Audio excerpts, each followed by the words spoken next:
안녕하세요. 책방순이입니다.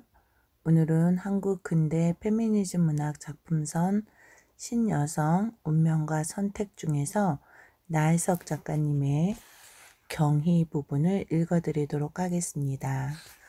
우선 나혜석 작가님에 대한 부분을 읽겠습니다. 작가님은 1896년 4월 28일 출생해서 1948년 12월 10일 날 사망한 걸로 되어 있습니다. 경기도 수원의 손꼽히는 부잣집에서 이남 3녀 가운데 둘째 딸로 태어났다. 1913년 진명여자고등보통학교를 최의등으로 졸업한 후 일본 도쿄 여자미술학교 유학과에서 5년간 서양화를 공부했다. 1914년 도쿄의 조선유학생학우회에서 펴낸 잡지 학지광에 이상적 부인을 발표하였다. 1918년에는 단편소설 경희를 여자계에 발표했는데 이 작품은 나혜석의 대표작으로 평가받는다. 그 외에도 단편소설 회생한 손녀에게, 모된 감상기, 원한, 이혼 고백장, 현숙, 신생활에 들면서 등이 있다. 귀국하여 화가, 작가로 활동하였으며 잠시 정신여학교 미술교사를 지냈다. 1918년 12월부터 박인덕 등과 함께 만세운동을 준비, 1919년 3.1 만세운동에 참가하여 5개월간 서대문 형무소에 투옥되었다가 풀려났다. 그 뒤 1920년 김우영과 결혼, 1927년 유럽과 미국 시차를 가게 된 남편을 따라 여행길에 올라 조선 최초로 구미 여행에 오른 여성이라는 칭호를 얻게 됐다. 그러나 귀국 후에는 남편과 이혼한다. 그림, 글, 시 등 다방면의 재주를 갖춘 근대의 유명한 신여성이었으며 한국 최초의 여성 서양화가로 꼽힌다. 여성해방, 여성의 사회참여 등을 주장하며 식민지 조선사회의 가부장제가 가지는 모순을 비판했기에 남성 중심 사회에서 이혼녀라는 낙인 속에 냉대를 받았고 작가로서 기회를 얻지 못해 경제적 어려움을 겪으며 점점 소외되었다. 1948년 서울시립자재원, 지금의 서울시립남부병원을 말합니다. 무영고자 병동에서 행여병자로 쓸쓸히 인생을 마감한 것으로 알려졌다. 경희 나혜석 1918년 3월 여자계에 발표한 글입니다. 1. 아이고 무슨 장마가 그렇게 심해요 하며 담배를 붙이는 뚱뚱한 마님은 오래간만에 오신 사돈마님이다. 그러게 말이지요. 심한 장마에 아이들이 병이 많이 났습니까? 그동안 하인도 한 번 못 보냈어요. 하며 마주 앉아 담배를 붙이는 머리가 희끗희끗하고 이마에 주름살이 두어져 보이는 마님은 이 이철원댁 주인마님이다. 아이고 별 말씀을 다 하십니다. 나 역시 그랬어요. 아이들은 충실하나 어머니 어째 수일 전부터 배가 아프다고 하더니 오늘은 일어나 다니는 것을 보고 왔어요. 어지간히 날이 더워야지요. 조금 잘못하면 병나기가 쉬워요. 그래서 얼마나 걱정이 되셨겠습니까? 이제 나았으니까요. 마음이 놓여요. 그런데 아기가 일본서 와서 얼마나 반가우셔요? 하며 사돈마님은 잊었던 일을 깜짝 놀라 생각하는 듯이 말을 한다. 먼데다 보내고 늘 마음이 놓이지 않다가 그래도 1년에 한 번씩이라도 오니까 집안이 든든해요. 주인마님 김부인은 담뱃재를 재떨이에다가 탁탁 친다. 그렇다 마다요. 아들이라도 마음이 아니 놓일 텐데 처녀를 그러한 먼 데다 보내시고 그렇지 않겠습니까? 그런데 몸은 충실했었는지요? 네, 별 병은 아니 났나 보아요. 제 말은 아무 고생도 아니 된다 하나 어미 걱정시킬까 보아 하는 말이지. 그 좀 줄이고 고생이 되었겠어요. 그래서 얼굴이 거칠해요. 하며 뒷곁을 향하여 아가, 아가, 서문한 사돈마님이 너 보러 오셨다 한다. 네 하고 대답하는 경희는 지금 시원한 뒷마루에서 오래간만에 만난 오라버니 댁과 앉아서 오라버니 댁은 버선을 깁고 경희는 앉은 재봉틀에 자기 오라버니 양복 속정쌈을 하며 일본에서 지낼 때 어느 날 어디를 가다가 하마터라면 전차에 치일 뻔했더란 말이며 그래서 지금이라도 생각만 하면 몸이 아슬아슬하다는 말이며 겨울이 오면 도무지 다리를 펴고 자본 적이 없고 그래서 아침에 일어나면 다리가 꼿꼿했다는 말. 일본에는 하루 걸러 비가 오는데 한 번은 비가 심하게 퍼붓고 학교 수업 시간은 늦어서 그 굽높은 남학신을 신고 부지런히 가다가 넘어져서 다리에 가죽이 벗겨지고 우산이 모두 찢어지고 옷에 흙이 묻어 어찌나 부끄러웠는지 몰랐더라는 말. 학교에서 공부하던 이야기, 길에 다니며 보던 이야기 끝에 마침 어느 때 영화에서 보았던 어느 아이가 아버지가 장난을 못하게 하니까 아버지를 팔아버리려고 광고를 써서 제 집 문 밖 큰 나무에다가 붙였더니 그때 마침 그 아이만한 6, 7세 된 남매가 부모를 잃어버리고 방황하다가 꼭 2푼 남은 돈을 꺼내들고는 이 광고대로 아버지를 사려고 문을 두드리던 모습을 반쯤 이야기하는 중이었다. 오라버니 댁은 어느덧 바느질을 무릎 위에다가 놓고 하하 허허 하며 재미있게 듣고 앉았던 때라. 그래서 어떻게 되었어요? 묻다가 눈살을 찌푸리며 얼른 다녀와요. 간절히 청을 한다.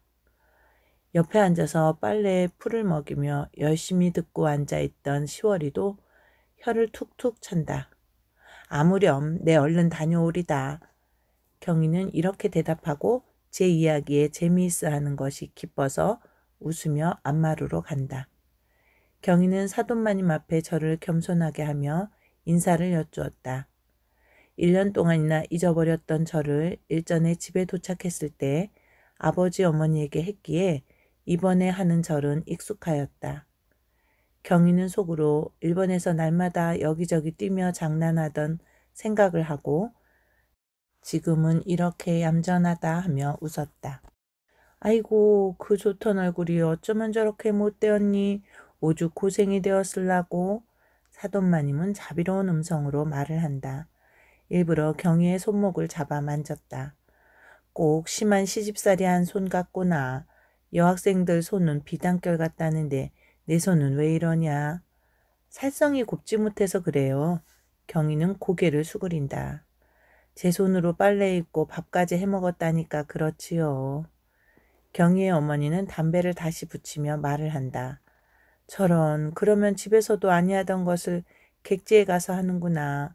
내 일본 학교 규칙은 그러냐? 사돈마님은 깜짝 놀랐다. 경희는 아무 말 아니한다. 무얼요? 제가 제 고생을 사느라고 그러지요. 그건 누가 시키면 하겠습니까? 학비도 넉넉히 보내주지만은 저에는 바쁜 것이 재미라고 한답니다. 김부인은 아무 뜻 없이 어제 저녁에 잠자리에서 딸에게 들은 이야기를 한다. 그건 왜 그리 고생을 하니? 사돈마님은 경희의 이마 위에 너펄너펄 내려온 머리카락을 두 귀 밑에다 끼워주며 적삼이로 등의 살도 만져보고 얼굴도 쓰다듬어준다. 일본에는 겨울에도 불을 안이 뗀다지. 그리고 반찬은 감질이 나도록 조금 준다지. 그것 어찌 사니? 네, 불은 안이 떼지만 견디면 괜찮아요. 반찬도 꼭 먹을 만큼 주지 모자르거나 그렇지는 아니에요. 그러자니 모두가 고생이지. 그런데 내 형은 그동안 병이 나서 너를 못 보러 왔다. 아마 오늘 저녁에는 꼭 올 것이다. 네, 좀 보내주세요. 벌써부터 어찌 보고 싶었는지 몰라요. 그렇지. 너 왔다는 말을 듣고 나도 보고 싶었는데 형제끼리 그렇지 않으랴.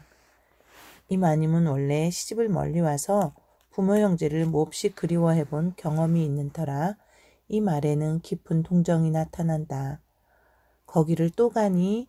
이제 그만 곱게 입고 앉았다가 부잣집으로 시집가서 아들 딸 낳고 재미있게 살지 그렇게 고생할 건 무어 있니? 아직 알지 못하여 그렇게 하지 못한 것을 일러주는 것 같이 경희에 대하여 말을 하다가 마주 앉은 경희 어머니에게 눈을 향하여 그렇지 않소? 내 말이 옳지요? 하는 것 같았다. 네, 하던 공부 마칠 때까지 가야지요. 그것은 그리 많이 해 무엇하니? 사내니 고을을 간단 말이냐? 군주사라도 한단 말이냐? 지금 세상에 사내도 배워가지고 쓸데가 없어서 쩔쩔매는데 이마님은 여간 걱정스러운 것이 아니다. 그리고 대간절 계집애를 일본까지 보내어 공부를 시키는 사돈 영감과 마님이며 또 그렇게 배우면 대체 무엇하자는 것인지를 몰라 답답해한 적은 오래전부터였으나 다른 집과 달라 사돈집이라 속으로는 늘 저 계집애를 누가 데려가나 욕을 하면서도 할 수 있는 대로는 모른 체 하며 왔다가 오늘 우연한 좋은 기회에 걱정해 오던 것을 말한 것이다. 경희는 이마님 입에서 어서 시집을 가거라 공부는 해서 무엇하니 꼭 이 말이 나올 줄 알았다. 속으로 옳지 그럴 줄 알았지 하였다. 그리고 어제 오셨던 이모님 입에서 나오던 말이며 경희를 보실 때마다 걱정하시는 큰어머니 말씀과 모두 일치되는 것을 알았다. 또 작년 여름에 듣던 말을 금년 여름에도 듣게 되었다. 경희의 입술은 간질간질하였다. 먹고 입고만 하는 것이 사람이 아니라 배우고 알아야 사람이에요. 당신 댁처럼 영감 아들에게 첩이 넷이나 있는 것도 배우지 못한 까닭이고 그것으로 속을 썩이는 당신도 알지 못한 죄예요. 그러니까 여편네가 시집가서 첩을 보지 않도록 하는 것도 가르쳐야 하고 여편네 두고 첩을 얻지 못하게 하는 것도 가르쳐야만 합니다. 하고 싶었다. 이외에 여러 가지 예를 들어 설명도 하고 싶었다. 그러나 이마님 입에서는 반드시 오늘 아침에 다녀가신 할머니의 말씀과 같은 예, 옛날에는 여편네가 배우지 않아도 수부 귀단함하고 잘만 살아왔다. 여편네는 동서남북도 몰라야 복이 많단다. 예, 공부한 여학생들도 보리방아만 찍게 되더라. 사내가 첩 하나도 둘 줄 모르면 그것이 사내냐? 하던 말씀과 같이 꼭 이 마님도 할 줄 알았다. 경희는 쇠귀에 경을 읽지 하고 제 입만 아프고 자기만 오늘 저녁에 또 이 생각으로 잠을 못 자게 될 것을 생각하였다. 또 말만 시작되면 답답하여서 속이 불가같이 탈 것. 자연히 오랫동안 끌면 뒷마루에서는 기다릴 것을 생각하여 차라리 일체 입을 다물었다. 더구나 이마님은 입이 걸어서 말을 한마디 들으면 10마디쯤 거짓말을 보태어 여학생의 말이라면 어떻게든 흉만 보고 욕만 하기로 수단이 용한 것을 알았다. 그래서 이마님 귀에는 좀처럼 어떠한 변명이라든지 설명조차 조금도 고지 들리지 않을 것도 짐작하였다. 그리고 어느 때 경희의 형님이 경희더러 예, 우리 시어머니 앞에서는 아무 말도 하지 마라. 더구나 시집 이야기는 일절 말하라. 여학생들은 예사로 시집 말들을 하더라. 아이고 망측한 세상도 많아라. 우리 잘할 때는 어디서 처녀가 시집말을 해봤니? 하신다. 그뿐만 아니라 여러 여학생 험담을 어디 가서 그렇게 듣고 오시는지 듣고 오시면 꼭 나들으라고 빗대놓고 하시는 말씀이 정말 내 동생이 학생이어서 그런지 도무지 듣기 싫더라. 일본 가면 계집애 버리느니 별별 못 들을 말씀을 다 하신단다. 그러니 아무쪼록 말을 조심해라 하는 부탁을 받은 것도 있다. 경희는 또 이 마님 입에서 무슨 말이 나올까봐 마음이 조마조마하였다. 그래서 다른 말이 시작되기 전에 뒷마루로 달아나려고 궁둥이가 들썩들썩하였다. 이따가 급히 입을 오라범 속촉삼을 하던 것이 있어서 가봐야겠습니다. 경희는 알터니가 빠진 것만큼 시원하게 그 앞을 떠나 뒷마루로 나서며 숨을 한번 쉬었다. 왜 그리 늦었소? 그래서 그 아버지는 어떻게 했소? 오라버니 댁은 그동안 벗어난 짝을 다 기워놓고 또 한 짝의 앞볼을 대이다가 경희를 보자 무릎 위에다가 놓고 바싹 가까이 앉으며 궁금하던 이야기 끝을 재촉하며 묻는다. 경희의 눈살은 찌푸려졌다. 두 뺨이 실쭉해졌다. 시월이는 빨래를 개키다가 경희의 얼굴을 눈결에 슬쩍 보고 눈치를 챘다.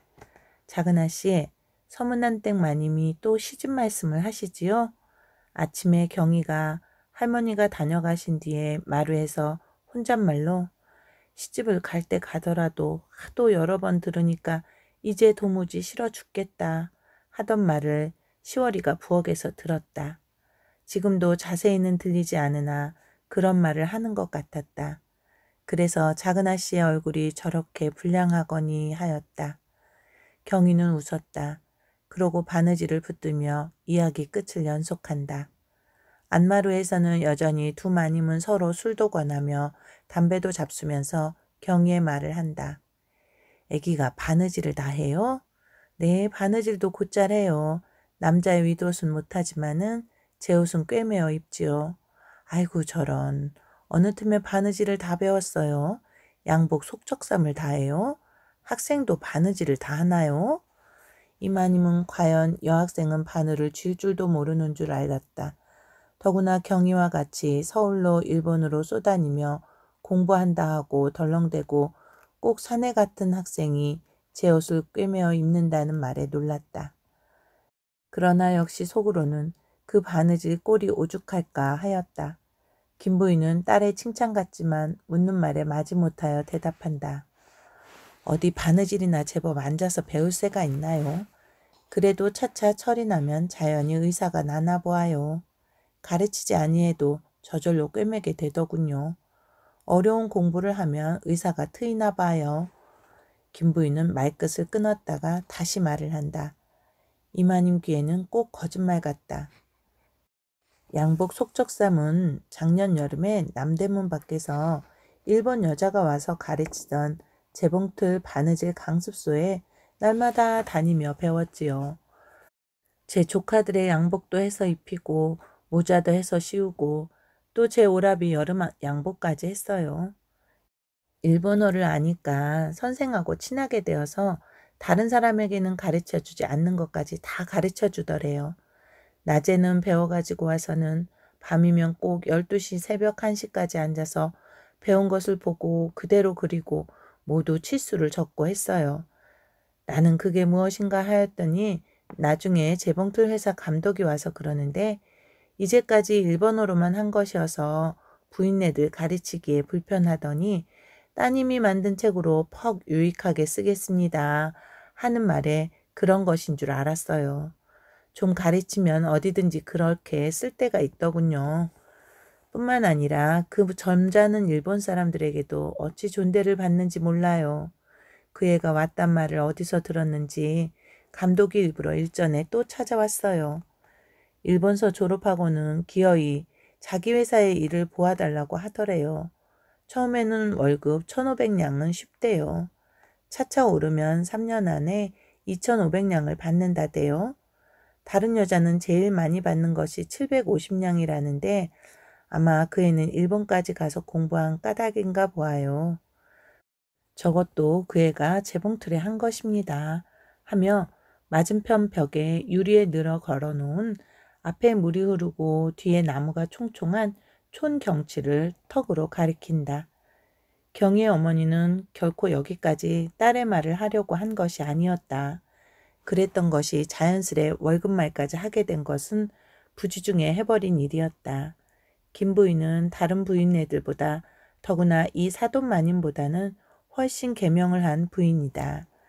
근본 성품도 결코 남의 흉을 보는 부인은 아니었고 혹 부인네들이 모여 여학생들의 못된 점을 꺼내어 흉을 보던지 하면 그렇지 않다고까지 반대를 한 적도 많으니 이것은 대개 자기 딸 경희를 몹시 기특히 아는 까닭으로 여학생은 바느질을 못한다든가 빨래를 아니한다든가 살림살이를 할 줄 모른다든가 하는 말이 모두 일부러 흉을 만들어 말하거니 했다. 그러나 공부해서 무엇하는지 왜 경희가 일본까지 가서 공부를 하는지 졸업을 하면 무엇에 쓰는지는 역시 김 부인도 다른 부인과 같이 몰랐다. 혹 여러 부인이 모여서 따님은 그렇게 공부를 시켜서 무엇하나요? 질문을 하면 누가 아나요? 이 세상에는 계집애라도 배워야 한다니까요. 이렇게 자기 아들에게 늘 들어오던 말로 어물어물 대답을 할 뿐이었다. 김 부인은 과연 알았다.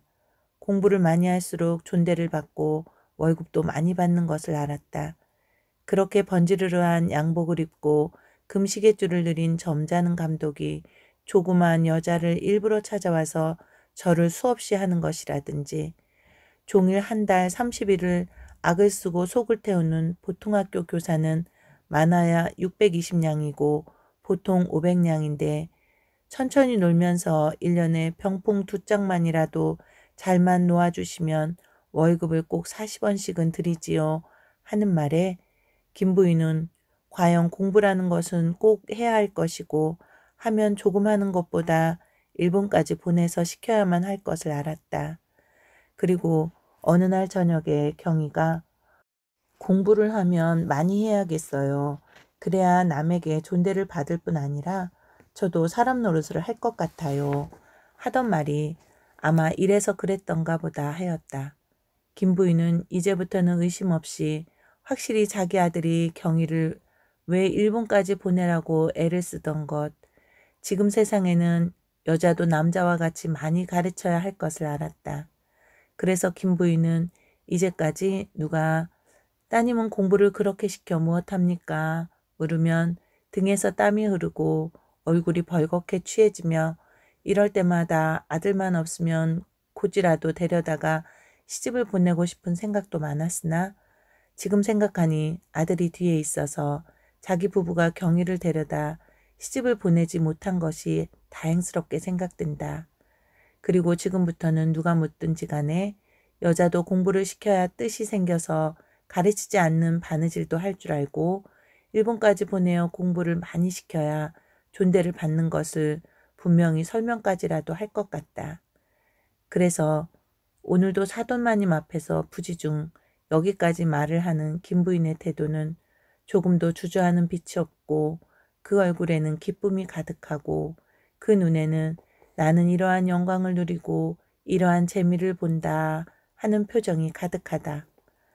사돈마님은 반신반의로 어떻든 끝까지 들었다. 처음에는 물론 거짓말로 들을 뿐만 아니라 속으로는 너는 아마 큰 계집애를 버려놓고 이제 시집 보낼 것이 걱정이니까 저렇게 없는 칭찬을 하나 보구나 하며 이야기하는 김 부인의 눈이며 입을 노려보고 앉았다. 그러나 이야기가 점점 길어갈수록 그럴듯하다. 더구나 감독이 왔더란 말이며 존대를 하더란 것이며 사내도 여간한 군주사쯤은 바랄 수도 없는 월급을 2,000냥까지 주겠다더란 말을 들을 때는 설마 저렇게까지 거짓말을 할까 하는 생각이 난다. 사돈마님은 아직도 참말로는 알고 싶지 않으나 어쩐지 김 부인의 말이 거짓말 같지는 아니하다.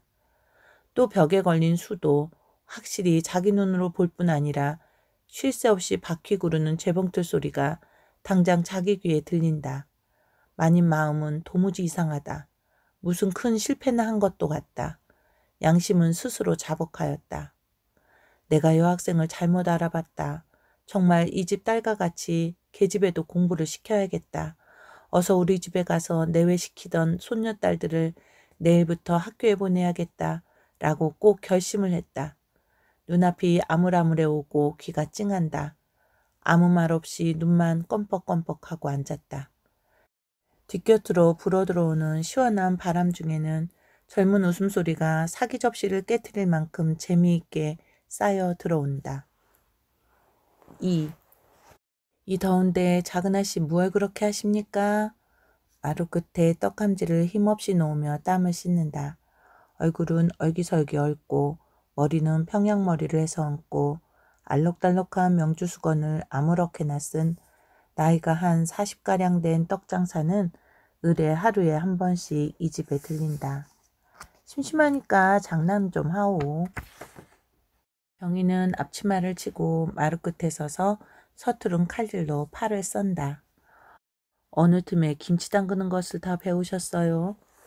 날마다 다니며 봐도 작은 아씨는 도무지 노시는 것을 못 봤습니다. 책을 보시지 않으면 글씨를 쓰시고 바느질을 안 하시면 저렇게 김치를 담그시고 여편네가 여편네 할 일을 하는 것이 무엇이 그리 신통할 것 있소?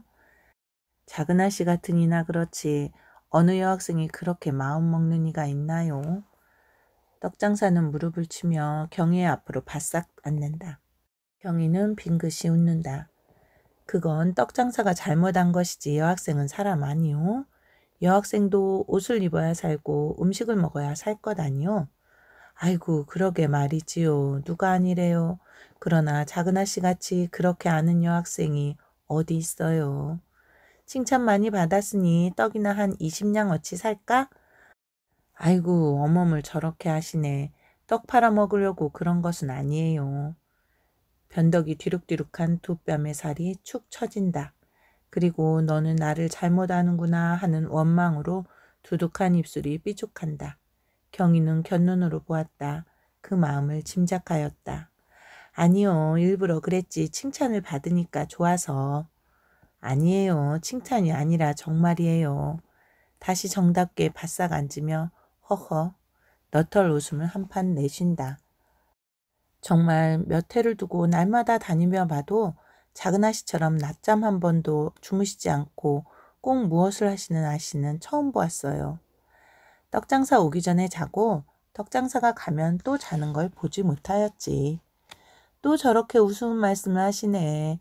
떡장사가 아무 때나 아침에도 다녀가고 낮에도 다녀가고 저녁 때도 다녀가지 학교에 다니는 학생같이 시간을 맞춰서 다니나요? 응? 그렇지 않소? 하며 텐마루에서 맷돌에 풀 갈고 있는 시월이를 본다. 그래요. 어디가 아프시기 전에는 한 번도 낮잠 주무시는 일이 없어요. 여보 떡장사, 떡이 다 쉬면 어찌하려고 이렇게 한가히 앉아서 이야기들을 하오? 아니, 괜찮아요. 떡장사의 말소리는 너무 힘이 없다. 떡장사는 이 작은 아씨가 그래서 어째소 하며 받아만 주면 이야기할 것이 많았다. 저희 집 떡방아 찢던 일꾼에게서들은 요새 신문에 어느 여학생이 학교 간다고 나가서는 며칠 동안 돌아오지 않아 수색을 해보니까 어느 사내에게 꼬임을 받아서 첩이 되었더란 말이며 어느 집에는 며느리로 여학생을 얻어왔더니 버선 깁는데 올도 찾을 줄 몰라 삐뚤어 되었더란 말, 밥을 하였는데 반은 태웠더란 말, 날마다 사방으로 쏘다니며 평균 한마디씩 들어온 여학생의 험담을 하려면 부지기수였다. 그래서 이렇게 신이 나서 무릎을 치고 바싹 들어 앉았으나 경희의 말대답이 너무 냉정하고 점잖으므로 떡장사의 속에서 뻗쳐오르는 것이 어느덧 거품 꺼지듯 꺼졌다. 떡장사의 마음은 무엇을 잃은 것 같이 공연히 서운하다. 떡바구니를 들고 일어설까 말까 하나 어쩐지 딱 일어설 수도 없다. 그래서 떡바구니를 두 손으로 누른 채로 앉아서 모른 채 하고 칼질하는 경희의 모양을 아래 위로 훑어도 보고 마루를 보며 선반 위에 얹은 소반을 수요도 세워보고 정신이 얼빠진 것 같이 앉았다. 흰떡 된냥어치 하고 계피떡 2냥 반어치만 내놓게. 김 부인은 고운 돗자리 위에서 부채질을 하면서 들어누웠다가 딸 경희가 좋아하는 계피떡하고 아들이 잘 먹는 흰떡을 내놓으라 하고 주머니에서 돈을 꺼낸다. 떡장사는 멀거니 앉았다가 깜짝 놀라 내놓으라는 떡 수요를 몇 번씩 대포리에서 세어서 내놓고는 뒤도 돌아보지 않고 떡바구니를 이고 나가다가 다시 이 댁을 오지 못하면 떡을 못 팔게 될 생각을 하고는 작은 아씨 내일 또 봐요 허허허 하며 대문을 나서서는 큰 숨을 쉬었다. 생산팔 두루마기 고름을 달고 앉았던 경희의 오라버니 댁이며 경이며 시월이며 서로 얼굴들을 쳐다보며 말없이 싱긋싱긋 웃는다. 경희는 속으로 기뻐한다. 무엇을 얻은 것 같다. 떡장사가 다시는 남의 흉을 보지 않으리라 생각할 때 큰 교육을 한 것도 같다. 경희는 칼자루를 들고 앉아서 무슨 생각을 곰곰이 한다. 참 애기는 못할 것이 없다. 얼굴에 수심이 가득하여 시름 없이 두 손가락을 마주 잡고 앉았다가 간단히 이 말을 하고는 다시 입을 꾹 다물며 한숨을 산이 꺼지도록 쉬는 한 여인에게는 아무도 모르는 큰 걱정과 서름이 있는 것 같다. 이 여인은 근 20년 동안이나 이 집과 친하게 다니는 여인이라. 경희의 형제들은 아주머니라고 하고 이 여인은 경희의 형제를 자기의 친조카들 같이 귀해한다. 그래서 심심하여도 이 집으로 오고 속이 상할 때도 이 집으로 와서 웃고 간다. 그런데 이 여인의 얼굴은 항상 검은 구름이 끼고 좋은 일을 보든지 즐거운 일을 당하든지 끝에는 반드시 휘 한숨을 쉰다. 쌓이고 쌓인 서름의 원인을 알고 보면 누구라도 동정을 아니할 수 없다. 이 여인은 노년 과부다. 남편을 잃은 후로 애절복통을 하다가 다만 재미를 붙이고 낙을 삼은 것은 천행만행으로 얻은 유복자 수남이다. 하루 지나면 수남이도 조금 크고 한 해 지나면 수남이가 1살 든다. 겨울이면 추울까 여름이면 더울까 밤에 자다가도 곤히 자는 수남이의 투덕투덕한 볼기짝을 몇 번씩 뚜덕뚜덕 하던 세상에 둘도 없는 귀한 아들은 어느덧 나이 16세에 이르러 사방에서 혼인하자는 말이 끊일 새 없었다. 수남의 어머니는 새로이 며느리를 얻어 혼자 재미를 볼 것이며 남편도 없이 혼자 패백받을 생각을 하다가 자리 속에서 눈물도 많이 흘렸다. 그러나 행여 이렇게 눈물을 흘려 귀중한 아들에게 사위스러울까봐 할 수 있는 대로는 슬픔을 기쁨으로 돌려 생각하고 눈물을 웃음으로 이루려 하였다. 그래서 알뜰살뜰히 돈이며 폐물 등속을 며느리 얻으면 주려고 모았다. 유일무이의 아들을 장가들이는 데는 꺼리는 것도 많고 보는 것도 많았다. 그래서 며느리 선을 시어머니가 보면 아들이 가난하게 산다고 하는 까닭에 수남이 어머니는 일체 중매에게 맡기고 궁합이 맞는 것으로만 혼인을 정하였다. 새 며느리를 얻고 아들과 며느리 사이에 옷 같은 손녀며 금 같은 손자를 보아 집안이 떠들썩하고 재미가 퍼부을 것을 날마다 상상하며 기다리던 며느리는 과연 오늘의 이 한숨을 쉬게 하는 원수다. 17에 시집 온 후로 8년이 되도록 시어머니 저고리 하나도 꿰매어 정답게 들여보지도 못한 철천제안을 시어머니 가슴에 안겨준 이 며느리라. 수남의 어머니는 본래 성품이 순하고 덕스러우므로 아무쪼록 이 며느리를 잘 가르치고 잘 만들려고 애도 무한히 쓰고 남모르게 복장도 많이 쳤다.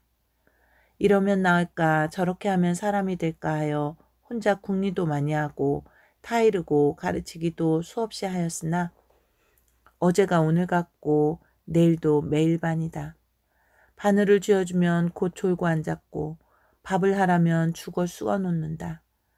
거기다가 나이가 먹어갈수록 마음만 엉뚱해 가는 것은 더구나 사람을 기가 막히게 한다. 이러하니 때로 속이 상하고 날로 기가 막히는 수남의 어머니는 이 집에 올 때마다 이 집 며느리가 시어머니 저고리를 얌전히 하는 것을 보면 나는 이 며느리 손에 저렇게 저고리 하나도 얻어 입어보지 못하나 하며 한숨이 나오고 경희의 부지런한 것을 볼 때 나는 왜 저런 민첩한 며느리를 얻지 못하였는가 하며 한숨을 쉬는 것은 자연한 인정이리라. 그러므로 이렇게 멀거니 앉아서 경희의 김치 담그는 모습을 보며 또 떡장사가 한참 떠들고 간 뒤에 간단한 이 말을 하는 끝에 한숨을 쉬는 그 얼굴은 차마 볼 수가 없다. 머리를 숙이고 골머리 칼질하던 경희는 이미 아주머니의 서름의 원인을 아는 터라 그 한숨 소리가 들리자 온몸이 찌르르 하도록 동정이 간다. 경희는 이런 자극을 받는 동시에 이와 같이 조선 안의 여러 불행한 가정의 형편이 방금 제 눈앞에 보이는 것 같았다. 힘있게 칼자루로 도마를 탁 치는 경희는 무슨 큰 결심이나 하는 것 같다. 경희는 굳게 맹세하였다. 내가 가질 가정은 결코 그런 가정이 아니다. 나뿐 아니라 내 자손, 내 친구, 내 문인들이 만들 가정도 결코 이렇게 불행하게 하지 않는다. 오냐 내가 꼭 한다 하였다. 경희는 껑충 뛴다. 안부엌에서 땀을 빨빨 흘리며 풀수는 10월이를 따라간다. 얘 나하고 하자. 부뚜막에 올라앉아서 풀막대기로 절냐? 아궁이 앞에 앉아서 뗄냐? 어떤 것을 하였으면 좋겠니? 너 하라는 대로 할 터이니 두 가지를 다 할 줄 안다. 아이고 그만두셔요. 더운데. 10월이는 더운데 혼자 풀을 저으면 불을 떼느라고 끙끙하던 중이다. 아이고 인연의 팔자 한탄을 하며 눈을 멀거니 뜨고 밀짚을 끌어떼고 앉았던 때라 작은 아씨의 이 말 한마디는 더운 중에 바람 같고 괴로움의 웃음이다. 10월이는 속으로 저녁 진지에는 작은 아씨의 즐기시는 옥수수를 어디 가서 맛있는 것을 얻어다가 쪄서 드려야겠다 하였다. 마지못하며 그러면 불을 떼세요. 제가 풀을 저을 것이니. 그래 어려운 것은 오랫동안 졸업한 네가 해라. 경이는 불을 떼고 10월이는 풀을 젓는다. 위에서는 푸푸 부글부글 하는 소리, 아래서는 밀집에 탁탁 튀는 소리.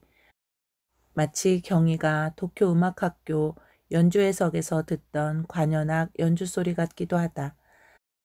또 아궁이 젖 속에서 밀집 끝에 불이 댕기며 점점 불빛이 강하게 번지는 동시에 차차 아궁이까지 가까워지자 또 점점 불꽃이 약해져 가는 것은 마치 피아노 저 끝에서 이 끝까지 칠 때에 붕붕 하던 것이 점점 땡땡 하도록 되는 음률과 같아 보인다. 열심히 젖고 앉은 10월이는 이러한 재미를 모르겠구나 하고 제 생각을 하다가 자기는 조금이라도 이 묘한 미감을 느낄 줄 아는 것이 얼만큼 행복하다고도 생각하였다. 그러나 저보다도 몇십 몇백 배 묘한 미감을 느낀 자가 있으려니 생각할 때 제 눈을 빼어버리고도 싶고 제 머리를 두들겨 받치고도 싶다. 빨간 불꽃이 벼랑간 파란 빛으로 변한다. 아 이것도 사람인가 밥이 아깝다 하였다. 경이는 부지중 재미도 있다 하였다. 대체 작은 아씨는 별것도 다 재미있다고 하십니다. 빨래하면 때국물 흐르는 것도 재미있다고 하시고 마루 걸레질을 하시면 아직 안 한 한편 쪽 마루에 뿌연 것이 보기 재미있다고 하시고 마당을 쓸면 티끌 많아지는 것이 재미있다고 하시고 나중에는 무엇까지 재미있다고 하실는지 뒷간에 구데기 끓는 것도 재미있지 않으셔요? 경이는 속으로 오냐 물론 그것까지 재미있게 보여야 할 것이다. 그러나 내 눈은 언제나 그렇게 밝아지고 내 머리는 어느 때나 거기까지 발달됐는지 불쌍하고 한심스럽다 하였다. 예, 그런데 말끝이 나왔으니까 말이다. 빨래 언제 하니? 왜요? 모레는 해야겠어요. 그러면 저녁 때 늦지? 아마 늦을걸요? 일찍 끝이 나더라도 개천에서 살아라.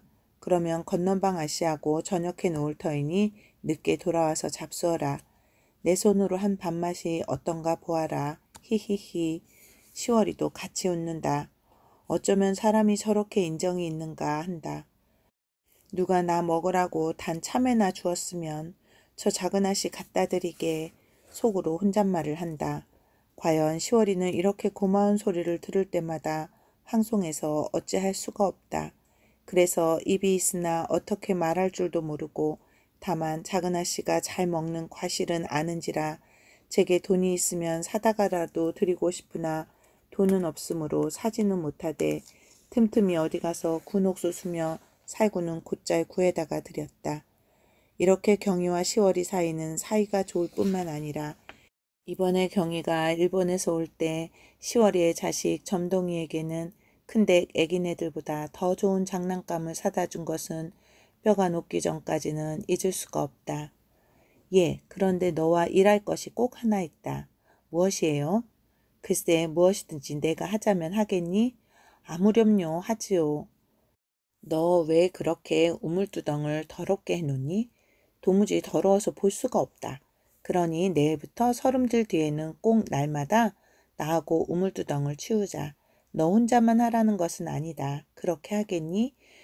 네, 제가 혼자 날마다 치우지요. 아니, 나하고 같이 해. 재미있게. 하하하. 또 재미요? 하하하. 부엌이 떠들썩하다. 안마루에서 들으시던 경희 어머니는 또 웃음이 시작되었군 하신다. 아이, 무엇이 그리 우스운지 그 애가 오면 밤낮 셋이 몰려다니며 웃는 소리에 도무지 산란해 못 견디겠어요.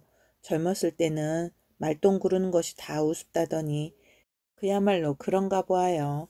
수남어머니에게 대하여 말을 한다. 웃는 것밖에 좋은 일이 어디 있습니까? 대게를 오면 산 것 같습니다.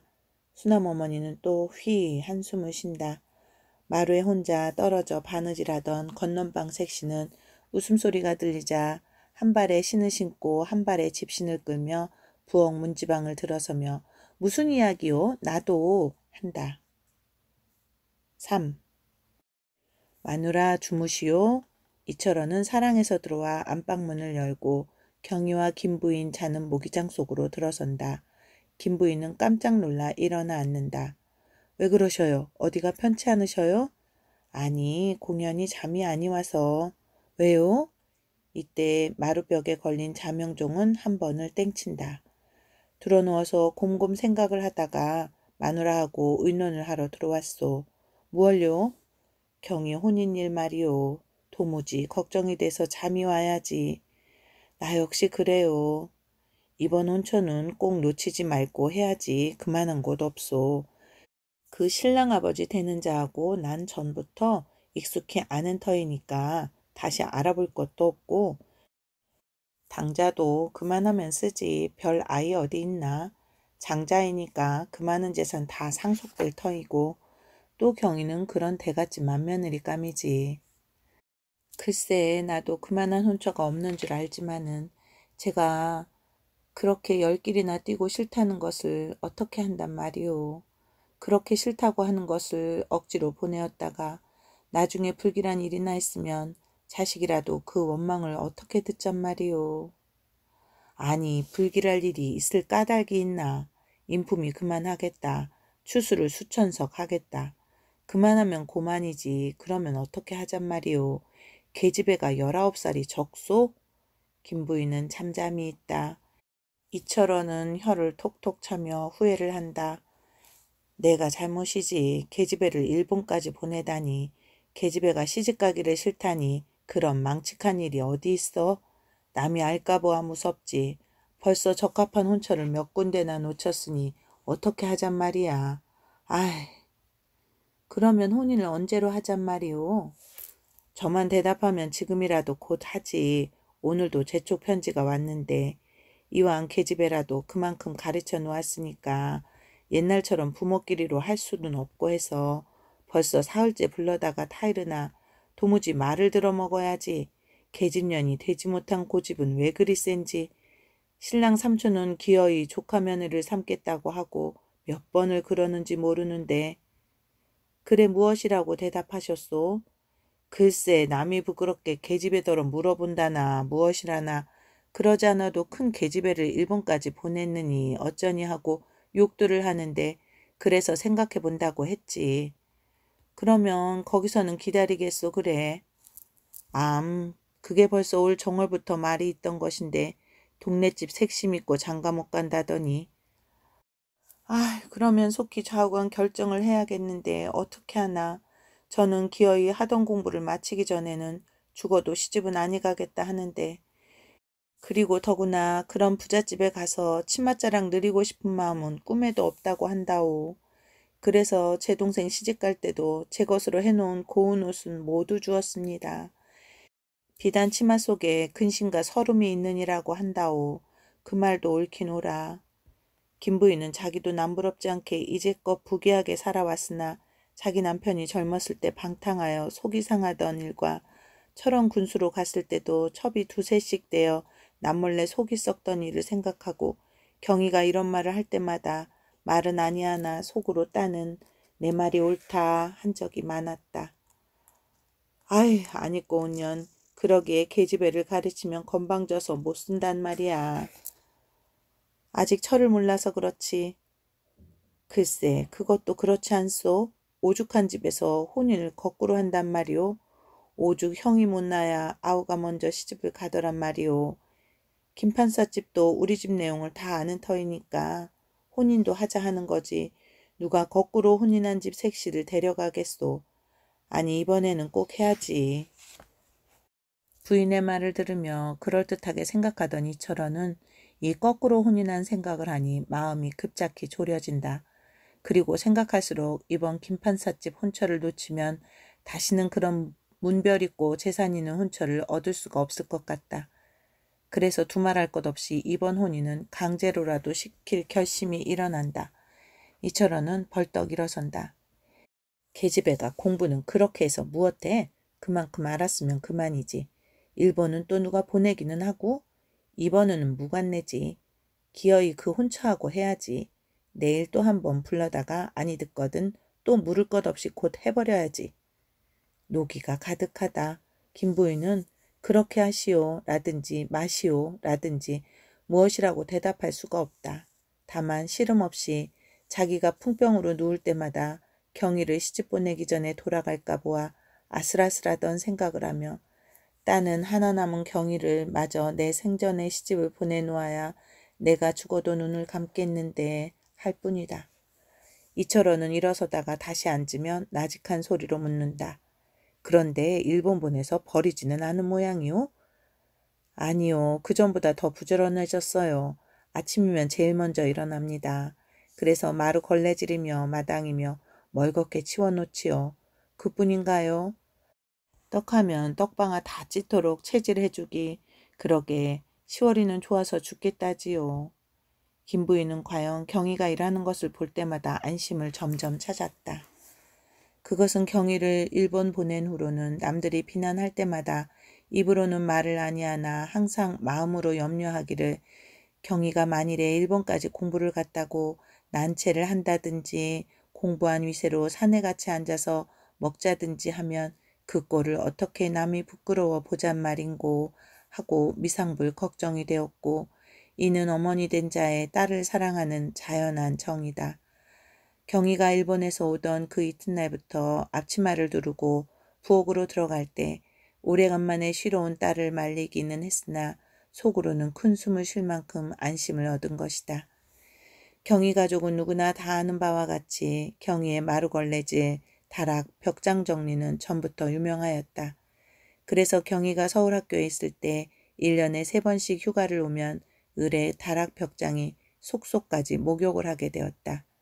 또 김부인의 마음에도 경희가 치우지 않으면 안 되도록 되었다.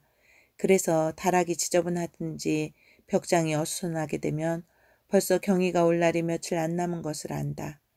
그리고 경희가 집에 온 그 이튿날은 경희를 보러 오는 사촌 형님들이며 할머니, 큰어머니는 한 번씩 열어보고 다락 벽장이 분을 발랐구나 하시고 깨끗하기도 하다 하시며 칭찬을 하시었다. 이것이 경희가 집에 가는 그 전날 밤부터 기뻐하는 것이고 경희가 집에 온 제일의 표적이었다. 김부인은 이번에 경희가 일본에서 오면 연년 3번씩 목욕을 시켜주던 다락 벽장도 치워주지 아니할 줄만 알았다. 그러나 경희는 여전히 집에 도착하면서 부모님에게 인사 여쭙고는 첫 번째로 다락 벽장을 열었다. 그리고 그 이튿날 종일 치웠다.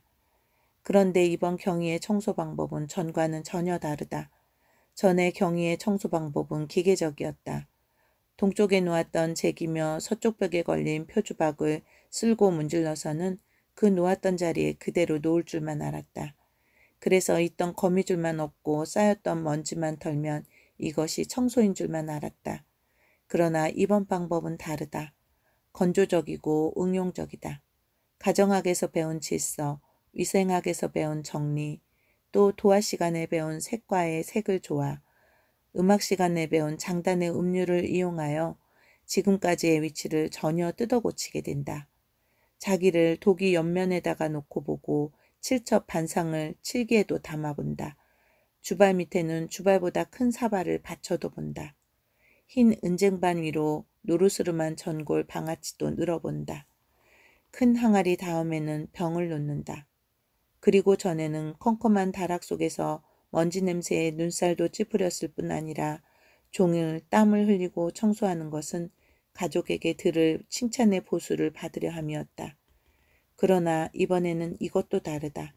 경희는 컴컴함 속에서 제 몸이 이리저리 운동케 하는 것이 여간 재미있지 않았다. 일부러 빗자루를 놓고 쥐똥을 집어 냄새도 맡아보았다. 그리고 경희가 종일 일하는 것은 아무 바라는 보수도 없다. 다만 제가 저 할 일을 하는 것밖에 아무것도 없다. 이렇게 경희의 일동일정에 내막에는 자각이 생기고 의식적으로 되는 동시에 외형으로 활동할 일은 때로 많아진다. 그래서 경희는 할 일이 많다. 만일 경희의 친한 동무가 있어 경희의 할 일 중에 하나라도 해준다면 비록 그 물건이 경희의 손에 있다 하더라도 그것은 경희의 것이 아니라 동무의 것이다. 이러므로 경희가 좋은 것을 갖고 싶고 남보다 많이 갖고 싶을진데 경희의 힘으로 능히 할 만한 일은 행여나 털끝만한 일이라도 남더러 해달라고 할 것이 아니다. 조금이라도 남에게 빼앗길 것이 아니다. 아, 다행이다. 경희의 넓적다리에는 살이 쪘고 팔뚝은 굵다. 경희는 이 살이 다 빠져서 걸을 수가 없을 때까지, 팔뚝에 힘이 없어 늘어질 때까지 할 일이 무한이다. 경희가 가질 물건도 무수하다. 그러므로 낮잠을 한번 자고 나면 그 시간 자리가 완연히 턱이 난다. 종일 일을 하고 나면 경희는 반드시 조금씩 자라난다. 경희가 갖는 것은 하나씩 늘어간다. 경희는 이렇게 아침부터 저녁까지 얻기 위하여 자라갈 욕심은 제 힘껏 일을 한다. 이철원도 자기 딸이 일하는 것을 날마다 본다. 또 속으로 기특하게도 여긴다. 그러나 이렇게 자기 부인에게 물어본 것은 이철원 역시 김부인과 같이 경희를 자기 아들의 권고에 못 이겨 일본까지 보내었으나 항상 버릴까봐 염려되던 것은 사실이었다. 그러므로 오늘 저녁에 부부가 앉아서 혼처에 대한 걱정이라든지 그 애 버릴까봐 염려하던 것을 안심하는 부모의 애정은 그 두 얼굴에 띈 웃음 속에 가득하다. 아무러한 지우며 형제며 효자인들 어찌 이 부모가 염려하시는 염려, 기뻐하시는 참 기쁨 같으리요. 이철원은 혼인하자고 할 곳이 없을까봐 바짝 졸였던 마음이 조금 누그러졌다. 그러나 마루로 내려서며 마른 기침 한 번을 하며 내일은 세상 없어도 하여야지 하는 결심의 말은 누구의 명령을 가지고라도 깨트릴 수 없을 것 같아 보인다. 새벽달이 새날을 고한다.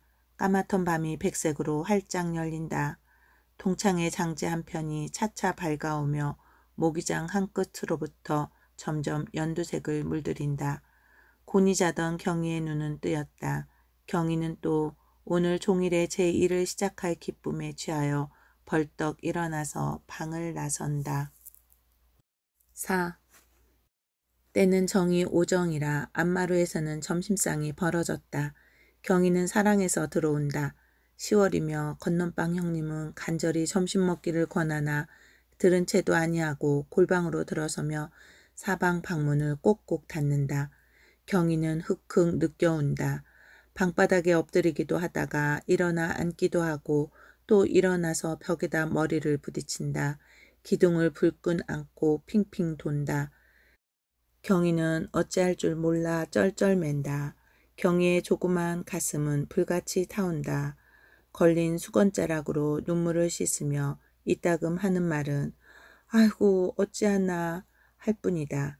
그리고 이 집에 있으면 밥이 없어지고 옷이 없어질 터이니까 나를 어서 다른 집으로 내쫓으려나 보다 하는 원망도 생긴다. 마치 이 넓고 넓은 세상 위에 제 조그마한 몸을 둘 곳이 없는 것 같아도 생각난다. 이런 쓸데없고 주체스러운 것이 왜 생겨났나 할 때마다 그쳤던 눈물은 다시 비오듯 쏟아진다. 누가 와서 만일 말린다 하면 그 사람하고 싸움도 할 것 같다. 그리고 그 사람의 머리를 한 번에 잡아 뽑을 것도 같고 그 사람의 얼굴에서 피가 뱃물과 같이 흐르도록 박박 핥히고 쥐어 뜯을 것도 같다. 이렇게 사방 창이 꼭꼭 닫힌 조그만 어두침침한 골방 속에서 이리 부딪고 저리 부딪는 경희의 운명은 어떠한가. 경희의 앞에는 지금 두 길이 있다. 그 길은 희미하지도 않고 또렷한 두 길이다. 한 길은 쌀이 곳간에 쌓이고 돈이 많고 귀염도 받고 사랑도 받고 밟기도 쉬운 황토요. 가기도 쉽고 찾기도 어렵지 않은 탄탄대로다. 그러나 한 길에는 제 팔이 아프도록 보리방아를 찧어야 겨우 얻어먹게 되고 종일 땀을 흘리고 남의 일을 해주어야 겨우 몇 푼 돈이라도 얻어보게 된다. 이르는 곳마다 천대뿐이요. 사랑의 맛은 꿈에도 맛보지 못할 터이라. 발부리에서 피가 흐르도록 험한 돌을 밟아야 한다. 그 길은 뚝 떨어지는 절벽도 있고 날카로운 산정도 있다.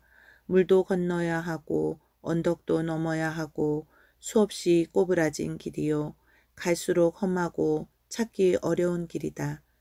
경희의 앞에 있는 이 두 길 중에 하나를 오늘 택해야만 하고 지금 꼭 정해야 한다. 오늘 택한 이상에는 내일 바꿀 수 없다. 지금 정한 마음이 이따가 급변할 리도 만무하다. 아, 경희의 발은 이 두 길 중에 어느 길에 내놓아야 할까? 이것은 교사가 가르칠 것도 아니고 친구가 있어서 충고한데도 쓸데없다. 경히 제 몸이 저 갈 길을 택해야만 그것이 오래 유지할 것이고 제 정신으로 한 것이라야 변경이 없을 터이다. 경희는 또 한 번 머리를 부딛고 아이고 어찌하면 좋은가 한다. 경희도 여자다. 더구나 조선사회에서 살아온 여자다. 조선 가정의 인습에 파묻힌 여자다. 여자란 온냥 온순해야만 쓴다는 사회의 면목이고 여자의 생명은 삼종지도라는 가정의 교육이다. 일어서려면 압박하려는 주의요. 움직이면 사방에서 들어오는 욕이다. 다정하게 손잡고 충고주는 동무의 말은 10사람 한입같이 편하게 전과 같이 살다가 죽읍시다 합니다. 경희의 눈으로는 비단 옷도 보고 경희의 입으로는 약식 전골도 먹었다. 아, 경희는 어느 길을 택하여야 당연한가? 어떻게 살아야만 좋은가?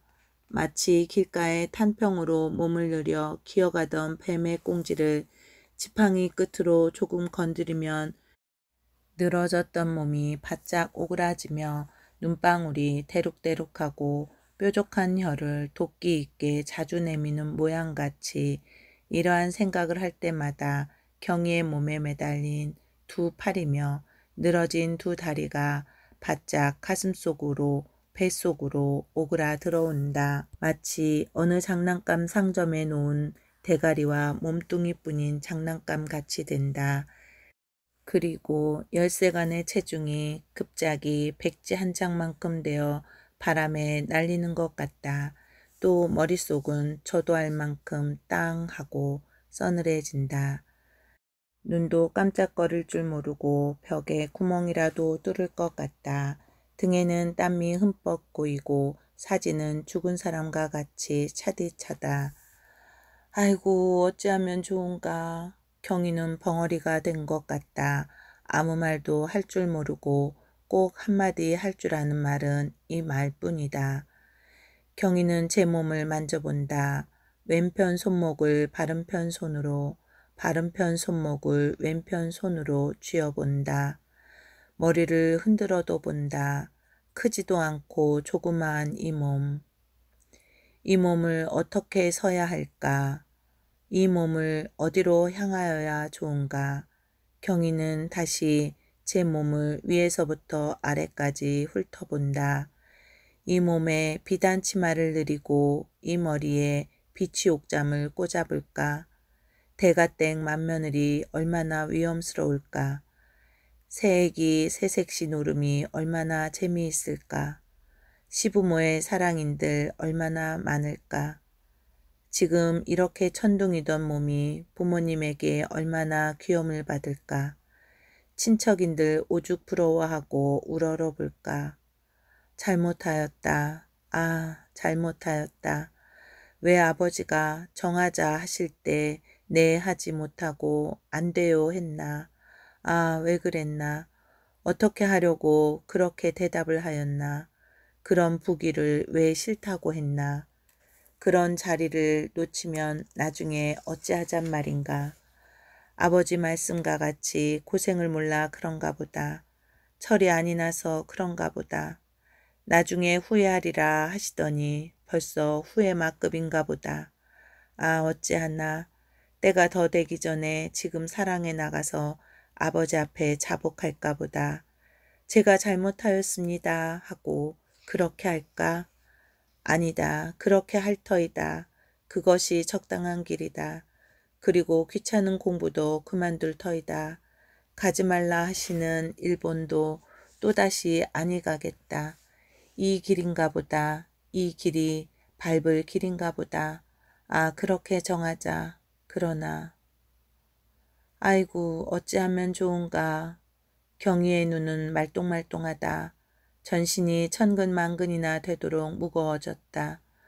머리 위에는 큰 동철 투구를 들씌운 것 같이 무겁다. 오그라졌던 두 팔, 두 다리는 어느덧 나와서 척 늘어졌다. 도로 전신이 오그라진다. 어찌하려고 그런 대담스러운 대답을 하였나. 아버지가 계집애라는 것은 시집가서 아들 딸 낳고 시부모 섬기고 남편을 공경하면 그만이니라 하실 때에 그것은 옛말이에요. 지금은 계집애도 사람이라 해요. 사람인 이상에는 못할 것이 없다고 해요. 사내와 같이 돈도 벌 수 있고 사내와 같이 벼슬도 할 수 있어요. 사내가 하는 것은 무엇이든지 하는 세상이에요. 하던 생각을 하며 아버지가 담뱃대를 드시고 뭐 어째고 어째? 내까지 계집애가 하긴 무얼해? 일본 가서 하라는 공부는 아니하고 귀한 돈 없애고 그까짓 엉뚱한 소리만 배워가지고 왔어? 하시던 무서운 눈을 생각하며 몸을 움찔한다. 과연 그렇다. 나 같은 것이 무얼 하나. 남들이 하는 말을 흉내내는 것이 아닌가. 아, 과연 사람 노릇하기가 쉬운 것이 아니다. 남자와 같이 모든 것을 하는 평범한 여자가 아닐 터이다. 4천년 지속된 습관을 깨뜨리고 나서는 여자는 웬만한 학문, 여간한 천재가 아니고서는 될 수 없다.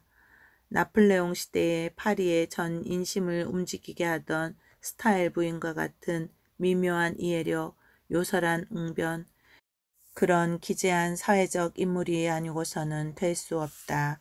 살아서 오를레앙을 구하고 죽음으로 프랑스를 구해낸 잔다르크 같은 백절불굴의 용진 희생이 아니고서는 될 수 없다. 탈필의 논문과 명쾌한 경제서에 저자로 이름이 날린 영국 여권론의 용장 포드 부인과 같은 어론에 정경하고 의지가 강고한 자가 아니고서는 될 수 없다. 아, 이렇게 쉽지 못하다. 이만한 실력, 이러한 희생이 들어야만 되는 것이다. 경희가 이제껏 배웠다는 학문을 톡톡 털어보아도 그것은 깜짝 놀랄 만큼 아무것도 없다. 남이 제 앞에서 춤을 추고 노래를 하나 참으로 좋아할 줄 모르고 진종으로 웃어줄 줄 모르는 백치 같은 감각을 가졌다. 한마디 대답을 하려면 얼굴이 벌개지고 어서를 찾을 줄 모르는 둔서를 가졌다. 조금 괴로우면 싫어. 조금 맞기만 하여도 통곡을 하는 못된 억병이 있다. 이 사람이 이러는 대로 저 사람이 저러는 대로 동풍 부는 대로 서풍 부는 대로 쓸리고 따라가도 고칠 수 없이 쇠약한 의지가 들어앉았다. 이것이 사람인가? 이것을 가진 위인이 사람 노릇을 하잔 말인가? 이까지 남들 다 아는 기억 니은쯤은 학문으로도 남들도 지을 줄 아는 삼시 밥 먹을 때 오른손에 숟가락 잡을 줄 아는 것쯤으로는 벌써 틀렸다. 어림도 없는 허영심이다. 만일 고금 사업가의 각 부인들이 알면 코웃음을 칠 터이다. 정말 엉뚱한 소리다. 아이고 어찌하면 좋은가. 여기까지 제 몸을 반성한 경희의 생각에는 저를 맏며느리로 데려가려는 김판사집도 딱하다. 또 저 같은 천치가 그런 부귀한 댁에서 데려가려면 고개를 숙이고 네네 소녀를 바치며 얼른 가야 할 것이 당연한 일인데 싫다고 하는 것은 제가 생각하여도 괘씸한 일이다. 그리고 아버지며 어머니며 그 외 여러 친척 할머니 아주머니가 저를 볼 때마다 시집 못 보낼까 봐 걱정들을 하는 것이 당연한 일인 것도 같다. 경희는 이제까지 비녀 쪽진 부인들을 보면 매우 불쌍히 생각하였다. 저것이 무엇을 알고 저렇게 어른이 되었나. 남편에게 대한 사랑도 모르고 기계같이 본능적으로만 저렇게 금수와 같이 살아가는구나. 자식을 귀해하는 것은 밥이나 많이 먹이고 고기나 많이 먹일 줄만 알았지 좋은 학문을 가르칠 줄은 모르는구나. 저것도 사람인가 하는 교만한 눈으로 보아왔다. 그러나 웬일인지 오늘은 그 부인네들이 모두 장하게 보인다. 설거지하는 시월이 머리에도 비녀가 꽂힌 것이 자기보다 훨씬 나은 것도 같이 보인다. 담 사이로 농민의 자식들의 우는 소리가 들리는 것도 자기보다 훨씬 나은 다른 세상 같다. 아무리 생각하여도 자기는 저런 어른이 될 수 없을 것 같고 제 몸으로는 저와 같은 아이를 낳을 수가 없는 것 같다. 저와 같이 이렇게 가기 어려운 시집을 어쩌면 그렇게들 많이 갔고 저와 같이 이렇게 어렵게 자식의 교육을 이리저리 궁리하는 것을 저렇게 쉽게 잘들 살아간 후 생각을 한즉 저는 아무것도 아니다. 그 부인들은 자기보다 몇십 배 낫다. 어떻게 저렇게들 쉽게 비녀로 쪽지게 되었나. 어쩌면 저렇게 자식들을 많이 낳아가지고 구순이들 잘 산 후 참 장하다. 경희는 생각할수록 그네들이 장하다. 그리고 저는 이렇게도 시집가기가 어려운 것이 도무지 이상하다. 그 부인네들이 장한가? 내가 장한가? 이 부인네들이 사람일까? 내가 사람일까? 이 모순이 경희의 깊은 잠을 깨우는 큰 번민이다. 그러면 어찌하여야 장한 사람이 되나 하는 것이 경희의 머리가 무거워지는 고통이다. 아이고 어찌하나 내가 그렇게 될 줄 알았을까. 한마디가 늘었다. 동시에 경희의 머리끝이 우쩍 위로 올라간다. 그리고 경희의 뻔뻔한 얼굴, 넓적한 입, 길쭉한 사지의 형상이 모두 쓰러지고 조그마한 밀집 끝에 깜빡깜빡하는 불꽃 같은 무엇이 바람에 떠있는 것만 같다. 방만은 후끈후끈하다. 부지 중에 사방 창을 열어 제쳤다. 뜨거운 강한 광선이 벼랑간 왈각 대드는 것은 편싸움꾼의 양편이 육모 방망이를 들고 자 하며 대드는 것 같이 깜짝 놀랄 만큼 강하게 쪼여 들어온다. 오색이 혼잡한 백일온 활련 하위로는 연락부절이 호랑나비 노랑나비가 오고 간다. 배나무 위에 까치 보금자리에는 까만 새끼 대가리가 들락날락하며 어미 까마귀가 먹을 것을 가지고 오는 것을 기다리고 있다. 뎁살이 그 밑에는 탑실개가 쓰러져 쿨쿨 자고 있다. 그 배는 불룩하다. 울타리 밑으로 굼벵이 잡으러 다니는 어미닭의 뒤로 대여섯 마리의 병아리가 줄줄 따라간다. 경희는 얼빠진 것 같이 멀거니 앉아서 보다가 몸을 일부러 움직였다. 저것은 개다. 저것은 꽃이고 저것은 닭이다. 저것은 배나무다. 그리고 저기 매달린 것은 배다. 저 하늘에 뜬 것은 까치다. 저것은 항아리고 저것은 절구다. 이렇게 경희는 눈에 보이는 대로 그 명칭을 불러본다. 옆에 놓인 머리장도 만져본다. 그 위에 개어서 얹은 명주 이불도 쓰다듬어 본다. 그러면 내 명칭은 무엇인가? 사람이지. 꼭 사람이다. 경희는 벽에 걸린 체경에 제 몸을 비추어 본다. 입도 벌려보고 눈도 깜빡여 본다. 팔도 들어보고 다리도 내어본다. 분명히 사람 모양이다. 그리고 들어놓은 탑실개와 굼벵이 찌그러 다니는 닭과 또 까마귀와 저를 비교해 본다. 저것들은 금수, 즉 하등동물이라고 동물학에서 배웠다. 그러나 저와 같이 옷을 입고 말을 하고 걸어 다니고 손으로 일하는 것은 만물의 영장인 사람이라고 배웠다. 그러면 저도 이런 귀한 사람이다. 아, 대답 잘했다. 아버지가 그리로 가면 좋은 옷에 생전 배불리 먹다 죽지 않겠니? 하실 때 그 무서운 아버지 앞에서 평생 처음으로 벌벌 떨며 대답하였다.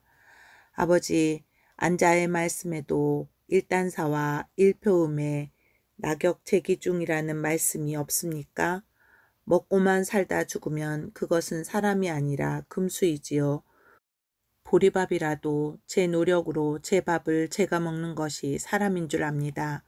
조상이 벌어놓은 밥, 그것을 그대로 받은 남편의 그 밥을 또 그대로 얻어먹고 있는 것은 우리 집 개나 일반이지요 하였다. 그렇다. 먹고 죽으면 그것은 하등동물이다. 더구나 제 손가락 하나 움직이지 않고 조상의 재물을 받아가지고 자기 대에서 배불리기는 둘째 쳐놓고 받은 것도 쓸 줄 몰라 술이나 기생에게 쓸데없이 낭비하는 사람이 아니라 금수와 같이 배 두들기다가 죽는 부자들의 가정에는 별별 비참한 일이 많다. 거의 금수와 구별을 할 수도 없는 일이 많다. 그런 자는 사람의 가죽을 잠깐 빌려다 쓴 것이지 조금도 사람이 아니다.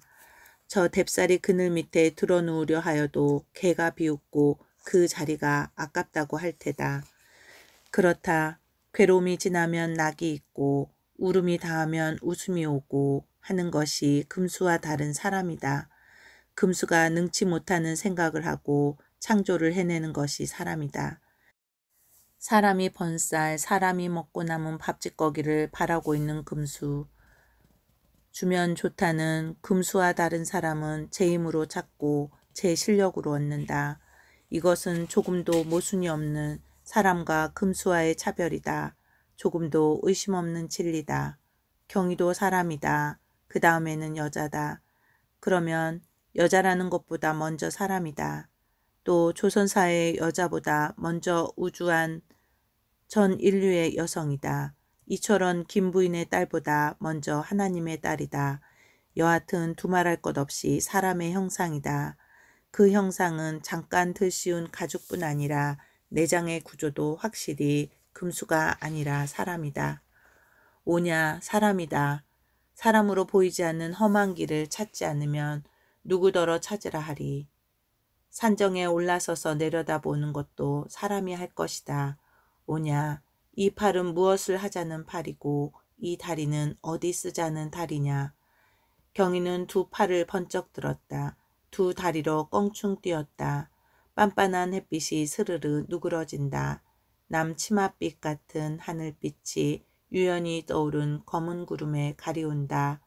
남풍이 곱게 살살 불어온다. 그 바람에는 화분과 향기에 쌓여 들어온다. 눈앞에 번개가 번쩍번쩍하고 어깨 위에 우레소리가 우르르르 한다. 조금 있으면 여름 소나기가 쏟아질 터이다. 경희의 정신은 황홀하다. 경희의 키는 벼랑갓 연 늘어지듯 부쩍 늘어진 것 같다. 그리고 눈은 전 얼굴을 가리우는 것 같다. 그대로 푹 엎드려 합장으로 기도를 올린다. 하나님, 하나님의 딸이 여기 있습니다. 아버지, 내 생명은 많은 축복을 가졌습니다. 보십시오. 내 눈과 내 귀는 이렇게 활동하지 않습니까? 하나님, 내게 무한한 광영과 힘을 내려주십시오. 내게 있는 힘을 다하여 일하오리다.